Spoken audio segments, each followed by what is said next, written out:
hi. Say hi. Security. Say hi. Security. Security. Come on, he's friendly. What's good with you, man? How you doing today? Good. All right, we go. So, welcome to the village. This is the It Takes a Village podcast, where I interview community workers, get a look into the day in the life of work, your POV, where how you got to where you at, and what that kind of looks like for you, and also highlight some things that you might have going on outside of work as well. And super excited to have you here, man. Thanks so much for coming. We've been trying to set this up. Appreciate the invite. Yeah, man. I've always been vibes with you ever since I met you, man. You've always, it's just you could just tell you got that experience and such a level head, man. And I think that offers a great perspective in this line of work that we're in. We'll get into what exactly it is that you do and I do, and it's just important to have people that are in this line of work for the right reasons. So you've proven to be one of those persons. Definitely, I wanted to have you on and just talk with you and see an inside look about what's going on with you, man. You want to introduce yourself, tell people what your name is. My name is Omar Ford, lifelong Albany resident. Actually, I just moved back. I was down south for a few years, but born and raised in the city of Albany. I don't know, from the community. So. And what is it that you do, man, for a living? Right now, I'm currently a residential counselor. At a youth facility, and basically I aid and assist youth anywhere from the age of 8, 7, 8, or some young as that, to 17, 18. Just try to get better in life, basically. The current group I work with, at work, most of them are trauma affected. But I do have experience prior to my job with working and mentoring and coaching with youth for over 20 years. But for work, just working with trauma affected youth, just trying to aid and assist them to get them an opportunity to have a better life than what they experienced thus far, I guess. Yeah. For lack of better words. I don't know if that answers the question. For sure, man. Counseling the residentials, man. We're gonna start with question number 1. Okay. And I like to keep it real simple. How's your day going so far, man? So far today. How are you today, man? How's it going? So it's still a little early, but I'm doing pretty good today. I'm in good space. I've been doing a little meditating and praying. I've been adding, trying to be a little more healthier in all aspects of my life. So been walking. I'm feeling a little healthier. Yeah. I think I lost a couple pounds. Okay. I'm in a good headspace. Just I'm feeling good today. Looking good. forward. I don't know. I think I'm kind of anxious though. I didn't sleep too good last night. No? I didn't. Anxious for this? I'm not even sure. I'm not sure. I've been thinking about it. My birthday's coming up. I got a trip coming up to Vegas. So just trying to put things into place for that, and just at recent transition at my job. I got moved to a different site. So just adjusting and adapting to the new site, the new youth that I'm dealing with on a regular basis, and just processing all of that and still trying to grow. So Yeah. So just kind of just anxiety in general, just all the moving parts right now going on in this stage right now. I'm thinking that. Yeah. So but I don't feel like, again, I didn't sleep too well, but I feel good mentally. I feel good, Yep. physically. So Good, I'm not complaining at all. Yeah, man. I hope as well, man. I love that, man. That's what's up. All right, so very interested in how you landed yourself into the line of work of residential counselor. Like, how we get here, man? How does what got you into it? As far as this job specifically, or just that field period, because this is my first job per se as a residential counselor. Like I mentioned previously, I'm trying. You good? Okay. If you want Yeah, I'm check just it or whatever, you no, good. no, not even check it. I just want to turn it down. Yeah. Do your thing. Do your thing. Because I can, it's really not important right now. I can cut here and there as need be. Make Okay, some certain now stuff we more good. clear. But how did I get here? I've been coaching and mentoring youth for over 20 years. I coached my first game actually in high school amongst my peers. We didn't have a coach. And Basketball. yeah, basketball. Yep. I played basketball. We didn't have a coach, so we needed somebody to, coach. So I kind of got a kick out of it then. Still continued to play, whatever. But so as we do, someone who coached me prior, who came into my life at a community center, kind of put that bug in me. So the combination of him coming into my life, helping me and coaching me, I think I kind of acquired that bug. But at the same time, I think I acquired the bug of helping, being in the helping profession also. I coming on the way here, I was just trying to think about it, like, at what point did that light click? Yeah. But I realized that I have a passion for helping people. So I mentioned I played basketball. My position was a point guard. So I was a coach on the floor. Set people up, facilitate, dictate. Yep. It goes this. You're supposed to be here. You do this. You do that. We all be successful. Yeah. So I guess so maybe it came from basketball. Yeah. So is that you thinking about when that moment was that there was like a click? Was there a specific moment, like a distinctive moment where there was a click, or? I would say yes, as far as looking at it from a professional aspect, because sports is a part of life, but it's not life. So that came naturally, but again, that was in that arena. I guess being around the gentleman that came in the '80s and assisted me, not only in basketball but in life. I think the effect that he had on me, I kind of think that because he brought me into his family, and around his wife, his children, and then her family, and they were all professionals, with degrees and I wouldn't say powerful, but giving back in their community. Yeah, the people of influence. Yeah. So I think that kind of influenced me, combined with by helping nature as far as the athletic aspect. Yeah. I think that those combined, and then just being positively affected by someone outside of my family who helped me. Yeah. I think all those things combined, kind of made a light go on. Like, what, helping others, being on the team, you help yourself. So I think probably my mid-20s. Oh, okay. Somewhere something clicked and just said, what, this is what you're here for. This is, and then I got great satisfaction. As far as coaching, I started coaching younger kids, so just them buying into what you're trying to teach them and then being successful at it, gave me a lot of satisfaction. Did you find yourself like as their coach bleeding into their personal life a little bit and having to speaking to their lives in that way outside the court? Absolutely. Sports is, like I said, is only a small part of life, but a lot of the aspects that you acquire or that's required for you to be successful in sports, are part of life also. The team aspect, everybody plays their part in the team, but you still have to be an individual. At work, you're an individual. You're required to do what you're required to do so the team can win. That's right. So I just lost my train of thought. But not just bleeding, having that correlate into their personal lives. oh yeah. And outside the court.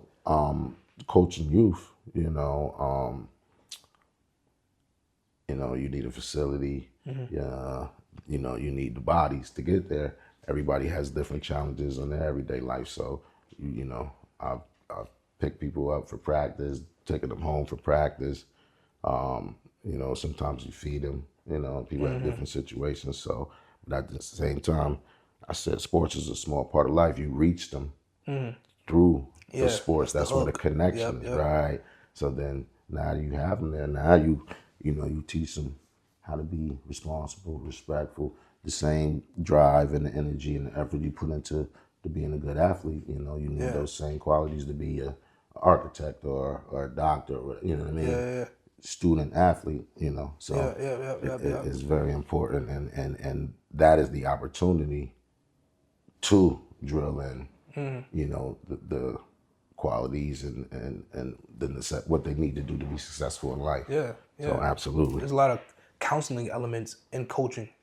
So it seems like that time of your life was almost like priming you and gearing you up to In to hindsight, translate over yeah, here. That's absolutely. and you probably didn't even recognize or realize that at that time I that did. you were developing those skills and just that that demeanor to be able to thrive in your position now in this stage of your life. That's fire. It's crazy how that works, right? Like Right, right, like how absolutely. to set it up. It's like almost like the alley oop. You know what I'm saying? Then coming along the way, being in different atmospheres, in the neighborhood, people see potential in you, Yeah. and want to pour into you or whatever. And the old timer said to me one time, "You can't keep it unless you give it away." You can't keep it unless you give it away. What good is having the knowledge if it's not applied? That's You right. see? That's So right. Dang, I like that. I like that. So where you what's your origin, man? Where you originally from? Where you grew up, your youth? I grew up in Albany, New York, Arbor Hill, Second Street between Lark and Swan. Oh yeah, yeah, yeah. Two sisters, small family. Two sisters? Just you and your two Then sisters? I'm in the middle. My mother, single parent. Oh, you a middle child? I am. Wow. I Raised by am. a single mother. Yes, sir. Wow, wow. That's crazy. Right here around the way, man. Right? Was that considered like would you consider that like more like the hood, or was it like a good like environment? Like I'm here now, but I didn't grow up here, so I don't know what that's like. But what do you think? Is it a rougher area or? Yeah, no, it wasn't. It wasn't a good area at all. Swan Street. Anybody is familiar with Albany knows Swan Street is probably top three, I guess, throughout the history of Albany. As far as when notorious drug block or whatever. Like I got a butt whooping once or twice. Yeah, Yeah, yeah. for being I think around 11 or 12. Being It's down out there there on in the streets. not really, not in the streets, but on Swan Street. Was it supposed to be? Out past the streetlights. Something No, like that. I don't even think it was. I think it was daytime, but it was just a block that I shouldn't have been on, and I had no Oh, business okay, okay, being okay, on. okay. So, if they had candy store there, barbershop there, so I could go there, but I needed a reason to, and I needed permission. So, I think if I'm not mistaken, I grew up in an era where it takes a village, Yeah, yeah, yeah. So I think at one time, I think I got a whooping twice Oh, for being on Swan Street. Yeah, yeah, but yeah, it definitely wasn't a good neighborhood at all, at all. But okay, okay. And how do you think that affected your childhood? You know, how do you think that played a part being in the area and like experiencing what you were experiencing? You know what I mean? I didn't have a lot of bad experiences, I guess, and growing up in a neighborhood. And again, I was told, I wasn't a bad kid. I wasn't, mischievous or whatever. So, I mean, I was, but not bad in that aspect. Would put myself in harm's way. I climbed trees and stuff like that. But I didn't put myself in harm's way as far as being in the streets concerned at an early age. So, I took heed to, except for that one time, to being in those environments or being in places where I shouldn't be, or hanging around the wrong crowd. So, and then they also had community centers, in the neighborhood, to where I spent a lot of time, and they were walking distance. So I didn't early on, like before, like teenage, got into a couple fights here and there, but then I didn't really put myself in the way to experience the negative, the really bad things in the neighborhood. Okay. So. And I'm sure, I know single moms, they be, on it with their kids a lot of times. So I'm sure you had that, that guidance and that structure as well to like, do the right thing, especially being the man of your house. I'm sure that's another motivator of, trying to make sure you try to be on your, P's and Q's, because you got, your sisters and your mom there. You got to, make sure you do right. Yeah, and then I got told on too, being around two girls. So again, I wasn't like delinquent, but I was mischievous to a certain degree. Yeah. So, I'm telling my sisters and told on me a few times. I had to pick and choose when I wanted to act out to what degree too. Yeah. Eyes looking at you, it's on you. That's what sisters do, man. I got two sisters myself, and I also have a brother, but my sister's 12 years older than me. Oh, okay. And they're twins.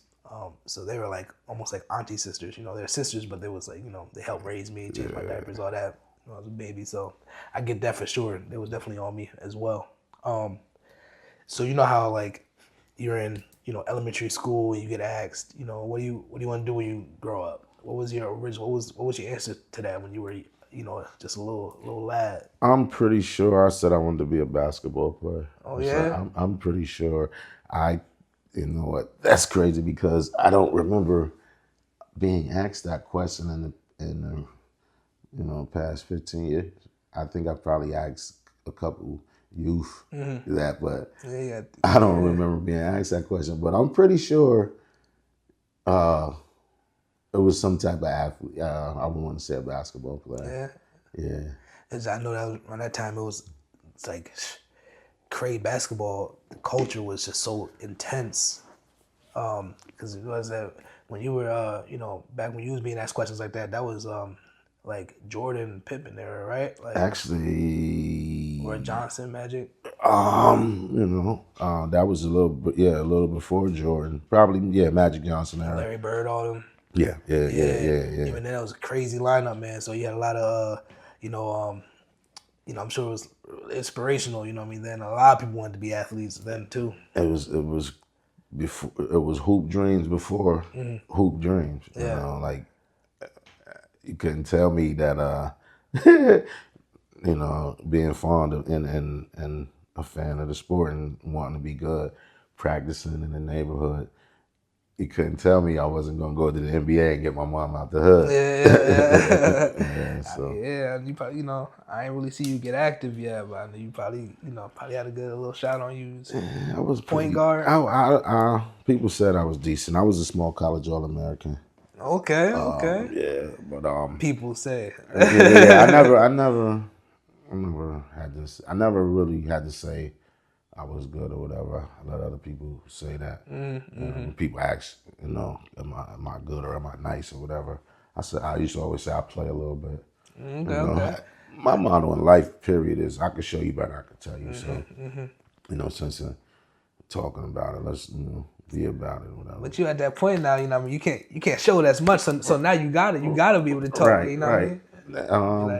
If one of y'all see me out, I think you earned that, man. You deserve that. Well, I had to let it go. I had to humble myself for so long because I think when I was 28, 29, I had to stop playing. I had arthritis in my hips, so it limited my flexibility, range of motion. I was in a lot of pain. So I had to stop playing. Eventually I ended up getting hip replacements. But so bless you. So and stopped playing. I didn't really lose that competitive fire, but the need to talk junk, It depends on who I'm talking to. Okay. You know, Some people can pull it out of you. yeah. If you like if I know your history or whatever, and you're not really a credible messenger, like you wasn't good like that. Like what are we talking about? Yeah. You know, but ask around who's who around here, and they'll tell you. Okay. I'm gonna say ask about me. Heard you. I Yeah, sure will too. yeah, So wanted to be a NBA player when you were young, yeah. and then life, and then you ended up coaching for a while. Yeah. Actually, I still coach. Yeah, oh yeah, you still out there? Yeah, I coach. We had trials yesterday. Coach, we 8th grade. Last year they were 7th grade. Like an AYB team. We actually finished the season undefeated last year. Oh, nice, man. But Congrats, man. Yeah, appreciate it. Nice, man. So you still so outside of work, you still coaching? So Yes. Coaching / counseling. You know what I mean? Absolutely. You play a part too. So you working even outside of work. Absolutely. Still speaking into the youth lives and stuff, man. It's like it's just your lifestyle. Yeah. Who better to give back or to make a difference than someone of the people? That's right. You know what I mean? That's right. So with the stigma and stereotype that fathers, deadbeat dads, and just with everything that's going on in society, just weakening the family, and just all the nonsense going on. They were the mentors that were around there, and they were in more of an abundance in my era growing up than they are now because of everything that's going on. But I think we're needed. The village is needed more now than ever. Yeah, for sure. You know what I mean? So if I benefited from that, and where men didn't have to, chose to, and again, I see how beneficial it was without having a father.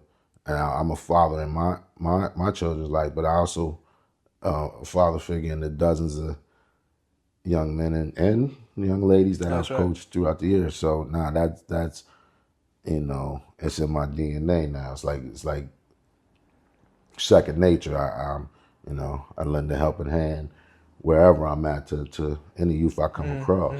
And it shows that, especially like you said, that father figure, like you feel that we work in the same facility, so I've worked hand in hand with you, and I've seen that firsthand, that structure and just that discipline and that expectations, things like that. It really just bleeds through you, and I see thinking now we're talking about it now. A lot of times you'll get a lot of flack from the kids that we're working with or whatever, or they're not trying to hear it from you, whatever. And I think that's probably a key element, that you give off such father figure to a lot of kids that's so foreign to, and it's probably off-putting, and it's probably scary, and makes them because you're doing it right, and it probably stirs up a lot of different emotions. So now that we're talking about it now, I think I'm realizing that maybe that plays a part because of how much you sit in that role, and so naturally. I can imagine that there's some resistance with a lot of the youth that you might work with that just are not used to that type of energy. You know what I mean? Yeah, absolutely. It's tough. One of the biggest challenges, again, like I said, I've been coaching and mentoring for over 20 years. So one of the biggest challenges in coming into this profession is dealing with trauma-based, youth. Whereas coaching and mentoring, everybody to a certain degree has dealt with some type of trauma. Yeah. But the youth that I work with specifically have been, dealing with trauma.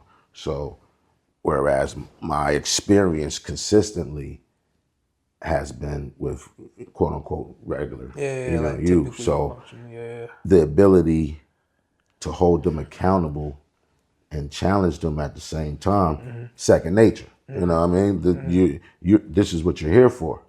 As far as being a coach, this is what you're here for. You're here to get better, and that's right. So it's easy to check them and hold them accountable You know what I mean? And then again, everybody's on certain levels. Like, you can't talk to one of the tougher kids, who has 6 siblings.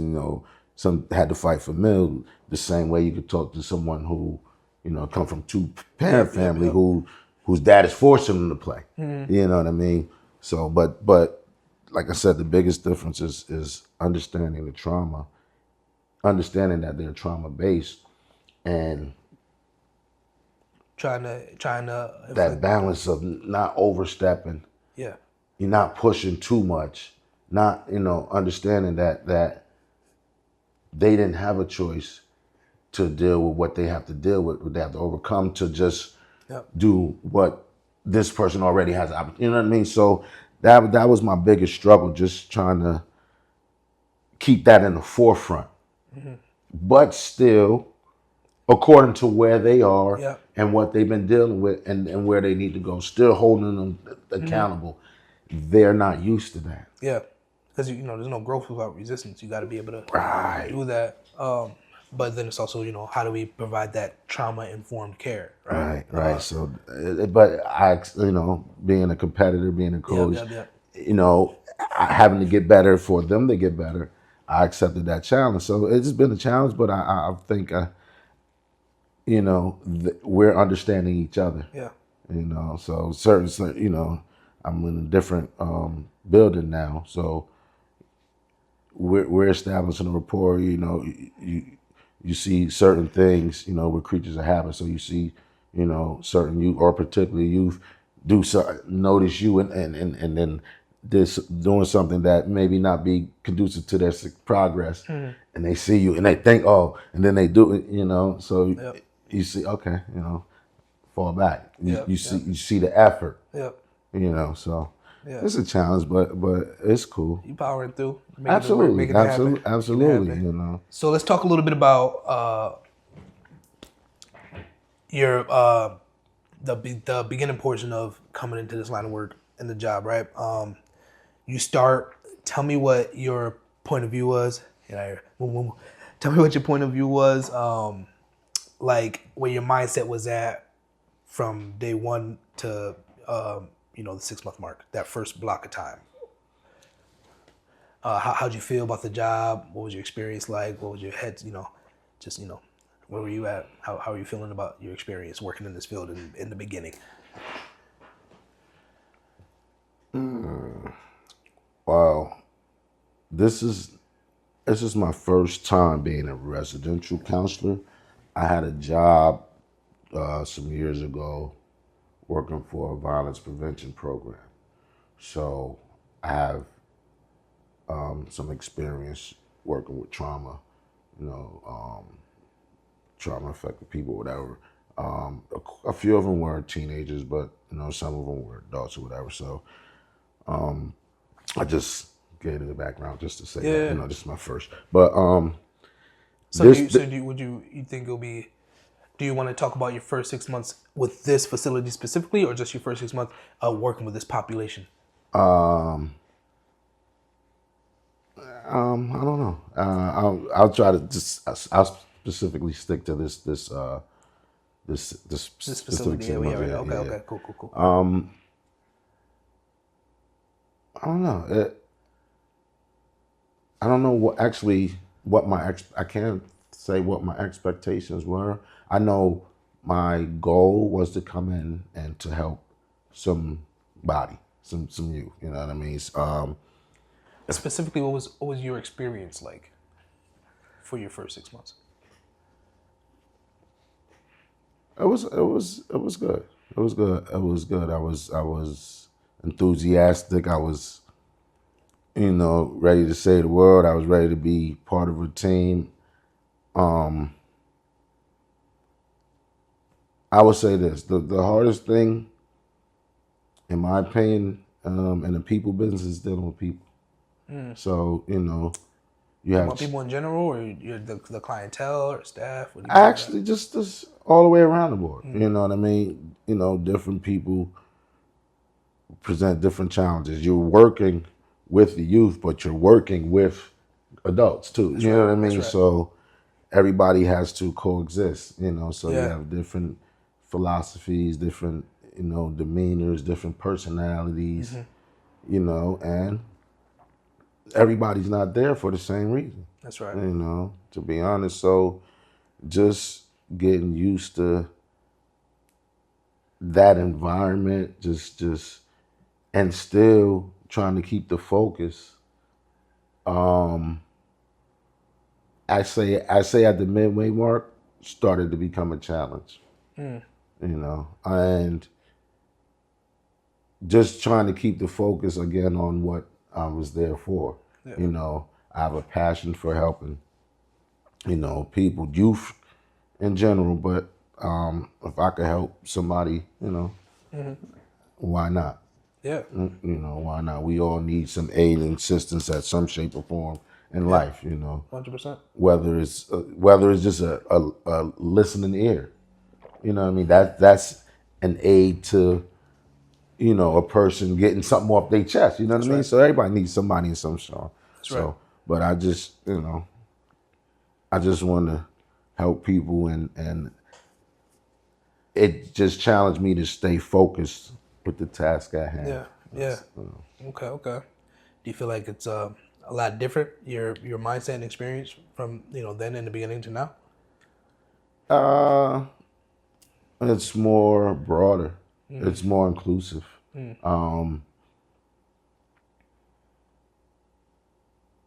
Like you come to an environment, you may have certain expectations or whatever.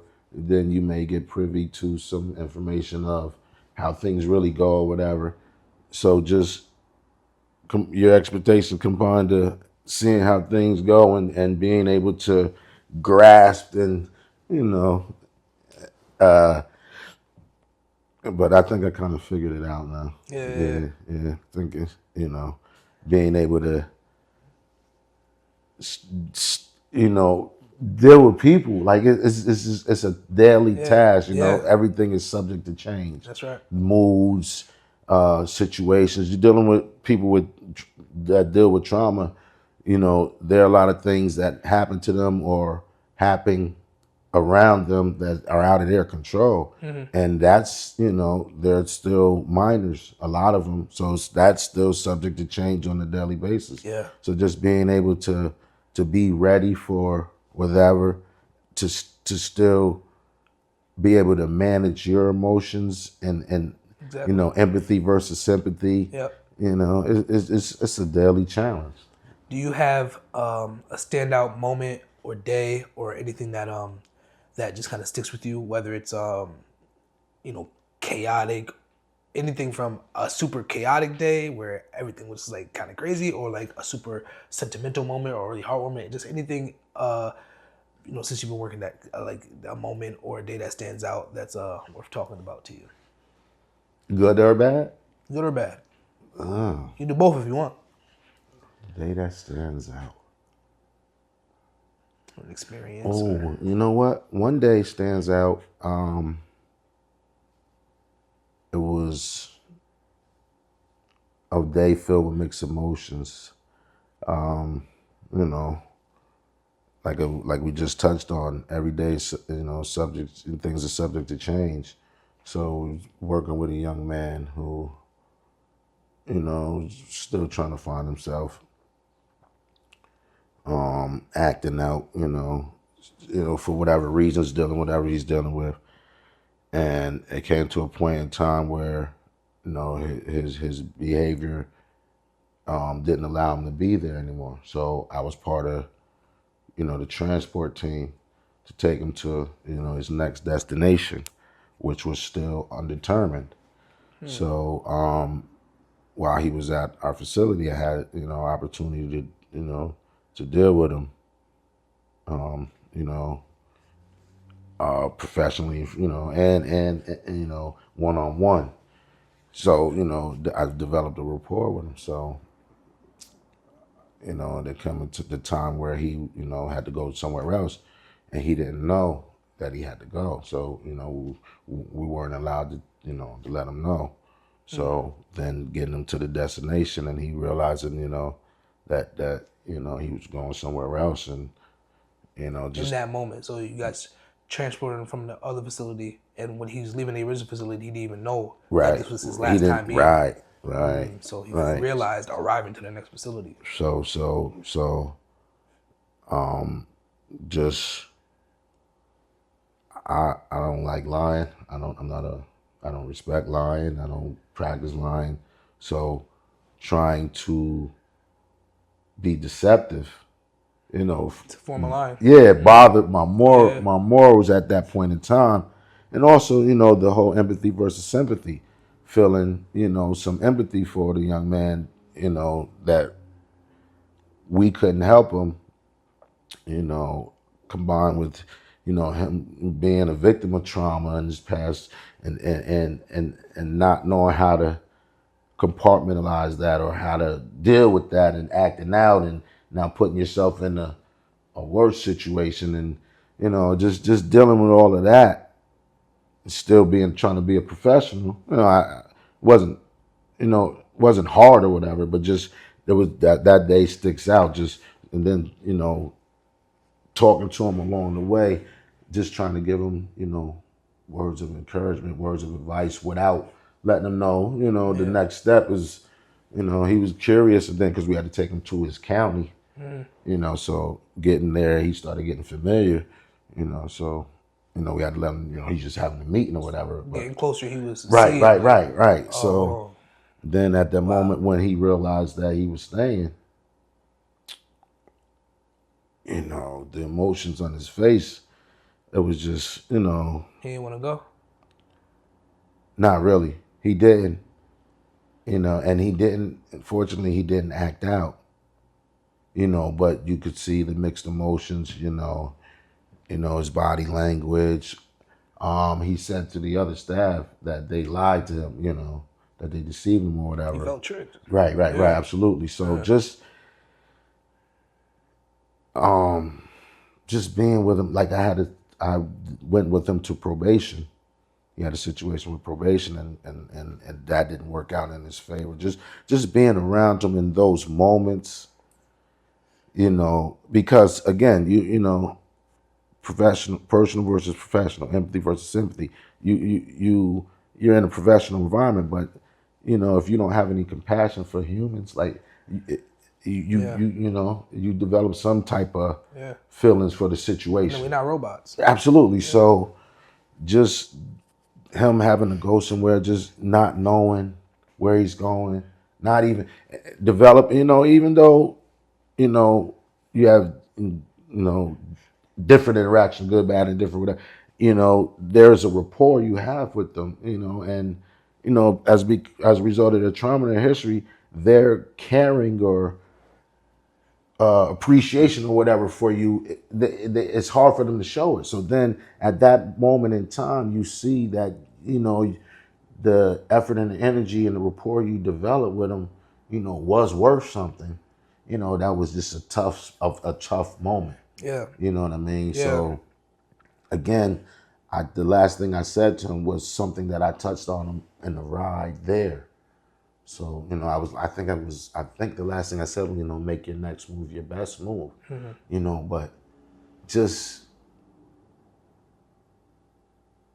him, you know, there were a couple other moments where a couple young men that I worked with at the facility went home, and that those moments don't stick out to me as much because I guess they were happy endings, as opposed to this one, you know. He wasn't going home. Right. He was being replaced. Right. His placement was changing. Right, and it it was was like possible. kinda backdoored. It's possible that he was right, and he wasn't aware of it. You know, he doesn't know. So he's going to a place where he doesn't even know where he's going, with no familiarity. You know, in the system. You know, so it was just a tough moment. That's all. I think what really makes it tough is this is a decision that was made by someone else, Absolutely. but was the responsibility of executing was placed on you, which is tough. Even if it don't matter if you agree with the decision, disagree. Now, it's, as an employee, you have to execute a choice that somebody else made for somebody that you might care about or whatever. You know what I mean? And now that just forces you in a position that you know that's that alone can do something to you emotionally. You know. It's a tough position, man, because like you said, you have you have county workers, you have clinicians, you have case managers, and you have all these people deciding, what's best for these youths in their lives, and they meet with them once a week, once every 2 weeks, if that, or in a significant moment where a transition is going to take place. We deal with them on a daily basis, day in, day out, week in, week out, month in, month out. We know, they're what makes them tick. What. So to be put in a position to be the bearer of bad news, like is a tough It's spot to tough. be in. It's tough. It's tough. You know what I mean? Like to feel like you be honest and upfront and in a professional atmosphere. You know what I mean? And they're vulnerable. They open up to you, and then you are deceptive, or you know what I mean? It's just Yeah. it's just a tough spot to be in, man, and just I don't know. It's just hard. It's just you know unfortunate. Put it 100%. like that. Yeah. Yeah. For sure, man. So Thanks just for sharing that, man. yeah, just to keep those boundaries, man. It's tough. So it's imperative to take care of your own mental health. Again, it's a fine line. Personal, professional, empathy, sympathy. You have to really try to keep those boundaries up to really be effective at your job. Because you can't let your personal feelings and opinions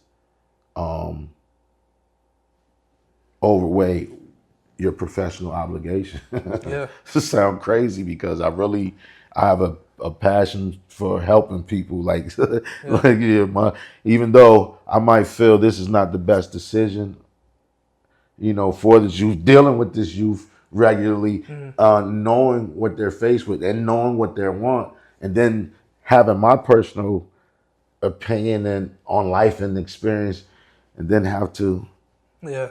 well, this is what your county, this is what your clinician, this is what your caseworker decided. You have to do the best you can to deal with this. It's tough. Yeah, it's tough. It's tough, man. Having to put your morals and what you feel is right on the back burner for the sake of the program or whatever, just because you gotta play your role at the end of the day. Yeah. We at the tail end of the conversation, and I asked if what your intention is. Do you plan on retiring in this field? There's no retirement. There's no retirement for me. And as far as the job, Yeah, professionally. Do you think that this is the last thing professionally you're gonna like? Are you gonna settle in this? I don't think so. I don't think so. I'm always going to be a mentor or coach or whatever in some capacity. But as far as a residential counselor, this was where life brought me at this point in time. I don't see myself doing this more than 2 years. Do you feel like you're currently living in your purpose? I am, not job wise, but I do this every day, all day. Like I have there are coaches, there are young men that I've coached that coach now. So I go out in the community. It's funny, going out when I was at the other building, going out on walks with the youth or whatever, just wherever. We ain't even in the hood, and I'm walking around and I see somebody and know somebody, whatever. So Yeah. I'm always, and people in my in my environment, from my hood or whatever, know who I am and what I stand for or whatever. So I'm always going to do this. Whether it's a job or I'm always going to be a mentor. I'm always going to be a coach. I'm always going to be an asset to those around me who I come across. Yeah. So you're like even inside and out of work, despite Absolutely. what you're doing, you're still making the impact that you're looking to make. Yes, I just moved back from down south, but when I moved down south, I was disabled for 12 or 13 years. I'm still coached and mentored down there. I volunteered at my daughter's middle school. I coached in a couple different AAU organizations in North Carolina and South Carolina um, while I was disabled. You know what I mean? So I'm I've I've been doing this. Yeah, You yeah, know, yeah. I've been mentoring youth in the neighborhoods that I lived in, you know, down south and all that. So, and then I have my children were 3 years apart, you know, so middle school, high school, grade school. So, and I come across youth of all Yep, ages. yep, So, yep. and I'm always gonna give back Yeah, yeah, in yeah. that Yeah. aspect. So. I was gonna ask you what your ideal retirement is, but it sounds like you're not looking to you true to this, man. You're gonna just Yeah, ride I till the wheels fall off. retire as far as a job is concerned, maybe, but I don't. Like I said, I'm always gonna do this. So I have thoughts of like if get rich financially, still volunteering. Still making that mark. Yeah, some youth facility, not necessarily a trauma base, but community center. Right, right, right. Still coaching. Volunteering my time because coaching don't get paid. But yeah, that's my I didn't know that. no, not at all. Oh wow. Yeah, yeah, yeah. I probably When you only get paid to coach if it's like a high school coaches get paid. Head coaches, I think maybe some assistants get some type of maybe like a stipend or something. But like youth coaches, no, yeah, community stuff, man. volunteer, yeah, Man, that just again proves their importance that much more. You absolutely. know. Um. Well, hey, man. Do you have like a exit plan of as far as a 9 to 5 at all, or are you just going with the flow until things are right?